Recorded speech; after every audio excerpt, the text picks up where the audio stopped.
Welcome back. I'm Streaky. Today I'm going to give you my top 5 EQ mistakes that I see people making on YouTube and on their own mixes. So the reason I'm talking about EQ today is because if you're a regular viewer of mine, then you will know that if I hit 50k before the 25th of December, I'm on about 36 now, then I will be giving this away to a lucky subscriber. So make sure you're subscribed and ring the bell, because if I hit 50, it will go to someone that is in the comments on the video that I make giving that away.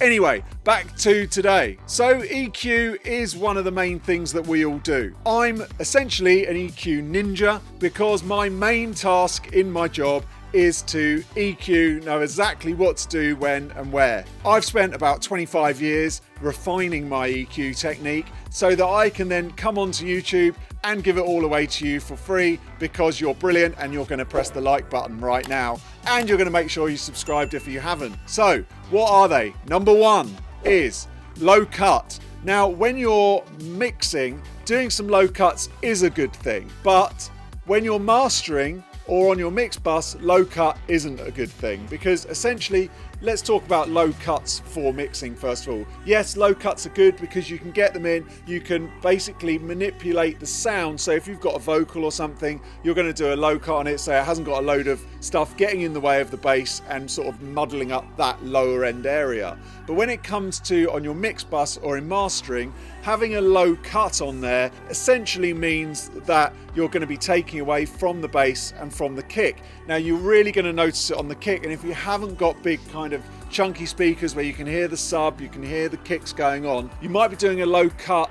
And then what's going to happen is a lot of people cut about 40 hertz. I wouldn't cut anywhere higher than probably 20 hertz. And that's because I can hear that low. I can hear how it's affecting the top end. By putting a cut in, it's going to make the mids come out more, which is what people used to do in the olden days when they cut vinyl. But these days you really want to leave that low end in there. So people tend to cut at 40 hertz. Big no-no for me, so that is mistake number 1. Now mistake number 2 that I see happen all the time is that people talk about cutting. Number 2. Now, what I see a lot on YouTube especially is people giving advice on doing loads and loads of cuts. Now again, when you're mixing on individual tracks, doing cuts is okay to do because that's all about making space for other instruments. When it comes to mastering or on your mix bus, doing crazy big cuts or big sweeping cuts is not a great idea, because what you're better off doing is boosting rather than cutting. Because if you're boosting, you're kind of adding some juice, you're adding some flavour of the EQ. You're not necessarily just taking away all the time. Now, you can do some little cuts here and there, which will then make a little bit more room, but I prefer just to boost a little bit on each side, say, and then let the actual curve of the boost be the sort of subtraction itself. So try to tend to boost more than you cut. So step number 3, you're doing too much. Usually it's because people can't hear what they're doing, so they end up adding, say, 6 to 10 dBs of EQ in certain areas. The problem that happens here is as soon as you add loads in one area, you've got to add loads in another area, and then that goes on and on and on, and before you know it, the sound's really coloured and you've just got too much EQ happening. And all you're doing really at the end is you've just ended up turning it up, but with EQ.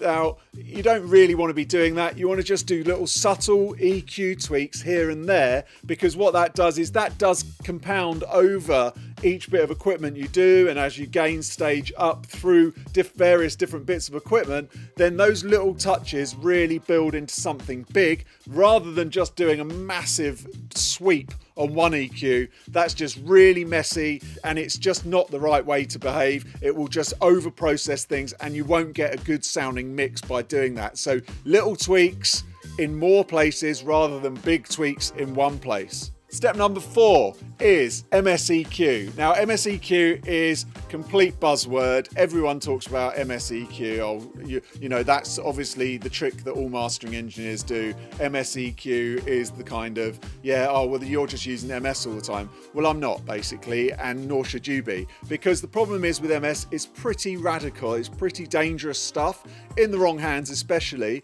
But again, going back to the previous issue, is people tend to overdo it. So they'll they'll put too much MSEQ on.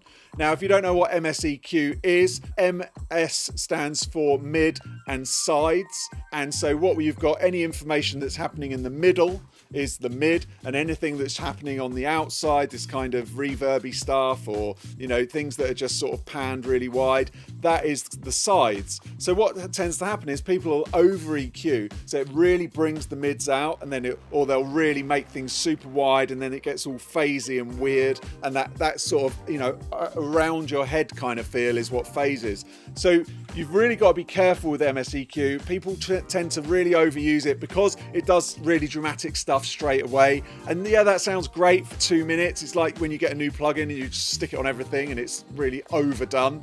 So really go careful with MSEQ.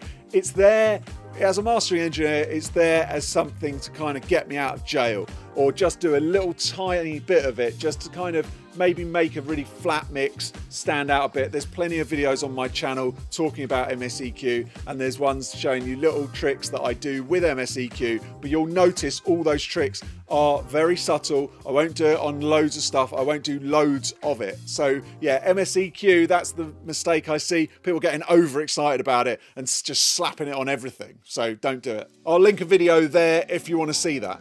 And number 5, which is my favorite because a lot of people don't realize how to do this, but they start EQing from the top down. Now, this is a really simple thing to do, which will take your mixes and your mastering to a massively better level.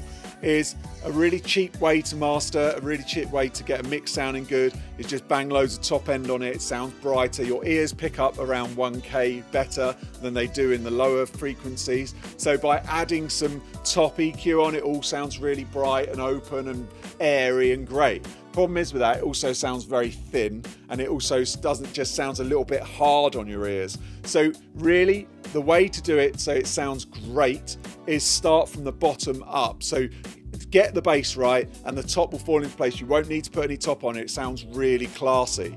So we all want things that sound really classy, really good, that sound posh and big. And so really the low mids are the most important thing to EQ. Getting the bass tight is where you want to be. So, but it's really getting those frequencies that are from about 800 hertz down, getting those sounding good, to spend more time on those than the top, because the top you can just put a little bit of, say, 1 dB at 12K on a shelf, and that'll just open all the tops up and do the job it needs to do. Sometimes you don't even have to do that if you've got the low mids and the actual bottom end right. So they want to be tight in the low end, and then you want the kind of mids to, that's what gives you, there's a lot of stuff going on in the low mids that gives you all this kind of width, chunkiness, and it just feels more wholesome and more kind of real. So that's where you want to be aiming. Don't do the cheap trick of just being, you know, top down, really bright, and then not worrying about the low end. But this comes back to using some really good headphones and getting the best speakers you can and the best listening environment, because if you haven't got that, then you're not going to be able to EQ anyway. So there is a video coming up right now on EQ and how to hear EQ, so make sure you watch that. But don't forget to like and subscribe to this one, because I do videos like this every Monday, Wednesday and Friday, so make sure you don't miss out. Ring the bell and then you get a chance to win the Masalek EQ. I'll see you on the next one. Bye.